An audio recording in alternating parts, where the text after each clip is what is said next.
Okay, yesterday we were learning at the end those things that you're not allowed to do until you daven. Okay, before davening, you're really not supposed to do anything, because the first thing you're supposed to do in the day is thank Hashem for everything. So therefore, technically, you're not allowed to eat or drink anything before davening. It says you could drink coffee without sugar or tea without sugar. But then it says in Shulchan Aruch, a very important din, that if by eating or drinking you're going to be able to daven better, so then you are allowed to eat or drink, because then you're eating and drinking in order to daven better. Another din is that before davening, you're not supposed to greet somebody and give him Shalom Aleichem. But people misunderstand this halacha. In Shulchan Aruch it says you can't go out of your way to somebody's house to tell him good morning. Why? Because before you tell Hashem good morning, you shouldn't be saying it to anybody else. But if you bump into somebody in the street or you come into shul, that's common decency to say good morning, hello, how are you? That's not doing it instead. That's pushing you're there with the person. You don't go out of your way to go meet somebody to tell them Shalom Aleichem or good morning or something like that. Okay. Okay, even learning really you shouldn't do before davening, unless if you have a minyan kavua set minyan and you have a class, so then that's not a problem. Okay, next mitzvah is, next sim in Shulchan Aruch is the dinam of tzitzis. Now we know the Torah says about tzitzis, or the Isa may say, you'll see them, uschatem is called mitzvahs Hashem. You'll remember all of the mitzvahs of Hashem. So the Gemara says, well, how do you remember all the mitzvahs of Hashem? By looking at your tzitzis. So they say, very simple. Tzitzis, the word tzitzis, tzadik yud, sof equals, it's 100, and sof is 400, equals 600. Then on each corner you have 8 strings and 5 knots, which is 13. So when you look at the garment of tzitzis, which reminds you is 600, and then the knots and the strings is 8 plus 5 equals 13, so then because you have that, it reminds us of all the mitzvahs of the Torah. Now ideally, real garments in Torah are wool and linen. That's the real garments in Torah. So the Alter Rebbe says also in Siddur, if somebody wants to fulfill the mitzvah of tzitzis properly, they should be wearing a wool garment and have tzitzis on it. Now technically, you can have a linen garment and put tzitzis on it, even though it's wool and linen together, it's shatnez. But this, the Gemara learns out in Chumash Devarim, it says, Gedilim tasalacha, you should make tzitzis, and then next pasuk says, don't wear shatnez. So the Gemara learns out, tzitzis, if you have a linen garment, you could have wool tzitzis. But Pellet says in Halacha, practically speaking, we don't do it. If somebody wears cotton tzitzis, cotton garment with tzitzis, they did the mitzvah of tzitzis, but they didn't fulfill the mitzvah of tzitzis according to all opinions. Because according to all opinions, cotton is not necessarily a garment. Wool is a garment. Wool linen is a garment. So therefore, the best way of wearing tzitzis is you have a wool garment and the wool tzitzis, and you do it. If tzitzit shatnez, it's a problem at night. During the day. Well, then it would be also a problem if you have shatnez and tzitzis. Then it would be a problem of nighttime, because at nighttime you're not mechuyev in tzitzis, so you're not getting the mitzvah of tzitzis. So then you're wearing shatnez. It's like the Gemara says about the Kohen had an avnate. The gartel. It was a very long gartel. There was in the material made up of the avnate, there was wool and linen. So the Gemara says, during the time of Aveda, for sure they're allowed to. As the Torah says, you have to wear the avnate, and the Torah says it's shatnez, and the Torah says wear it. But not at the time of Aveda, they had to take off the gartel, because then it would be a question of wearing shatnez. You're wearing a garment of wool and linen, and you're not serving Hashem. But there's another issue in this whole scenario, which is like this. We know the Torah says, Uri'isem Oisei. Uri'isem Oisei means you have to see the tzitzis. Therefore, the Gemara learns, Laila lav zman tzitzis. Night is not obligated in tzitzis. You don't need to wear tzitzis at night. Why? Because it's night. You don't see at night. Because before electric lights, you don't see at night, and therefore, if you don't see at night, you don't have to wear tzitzis at night. But there's a very big machlekes in the Rishonim. In the Gemara is interesting. There's an argument, Rav and Shmuel, Menachos, if tzitzis is an obligation on the person wearing it, or just if you own it. According to one opinion in the Gemara, if you own a four-cornered garment, you have to wear tzitzis even if you're not wearing it. And the other opinion says, no, only when you wear it, that's when you, and that's the halacha, by the way, that you only need to have tzitzis on a garment if you're wearing it. If you're not wearing it, then you don't need to have tzitzis. Now, this is a machlekes in the Rishonim. When the Torah says, night is not the time of tzitzis, does it mean nighttime, or does it mean a night garment? Nighttime or night garment? In the Rishonim is a big machlekes. So, according to many Rishonim, if you wear a night garment during the day, you still get the mitzvah of tzitzis. The other opinion says no. Well, or according to, let's go back the other way.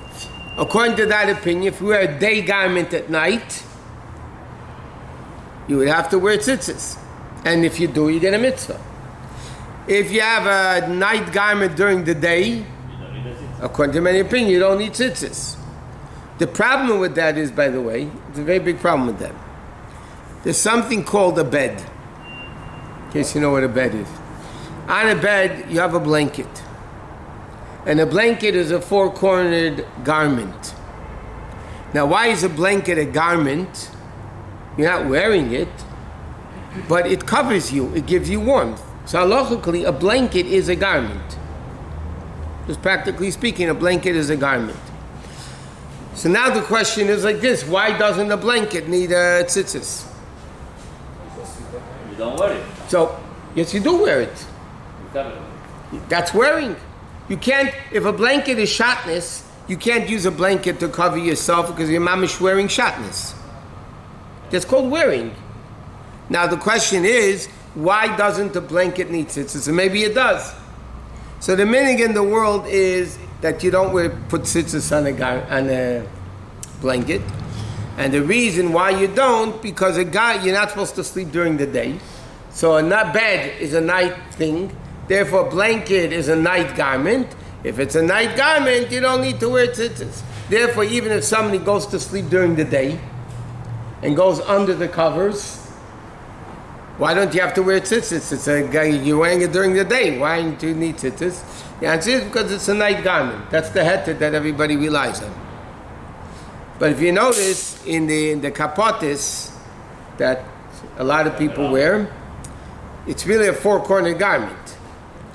Why don't you have tzitzis on a kapota? Because one of the back corners, when they make it rounded. But if the four corners of the kapota would be square, you would need tzitzis on a kapota. Or they used to be in style. They still have them, but it's not in style anymore. You know these sweaters that you zipper up from bottom to top, and they're actually four corners. And then you zipper them, you know what I'm talking about? Yeah. Those is a big shailish in halacha. Why they don't need tzitzis? How big the slit should be in order to require? If it's more than halfway, it needs tzitzis.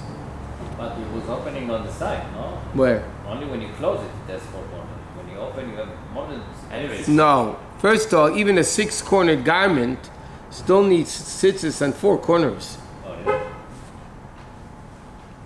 If you have a five-cornered garment, six-cornered garment, you need to put tzitzis on four corners. If you put on five corners, Then it's a problem. then you get a sin of adding onto mitzvahs. Yeah. But even if you have but no, I'm saying not like that. I'll give you another example. You know what poncho is? Yeah. Okay. So women wear it, so they're not obligated in tzitzis, because tzitzis is a mitzvah connected to time. But if a man would wear a poncho that has mamish four corners, it's a big question if he needs tzitzis on it or not. Probably Or if a guy, where they're probably makel and all these things, but halacha says it's questionable why. Let's say a guy goes to the mikveh and he wears a towel around his neck. A big towel around his neck. Now, towel has 4 corners. So why don't you need to wear tzitzis on that? So you say you're not wearing it, whatever. They come up with these various different answers why the world doesn't put tzitzis on it. But technically, it would be a big question. Be a big question why you wouldn't need tzitzis on all these garments.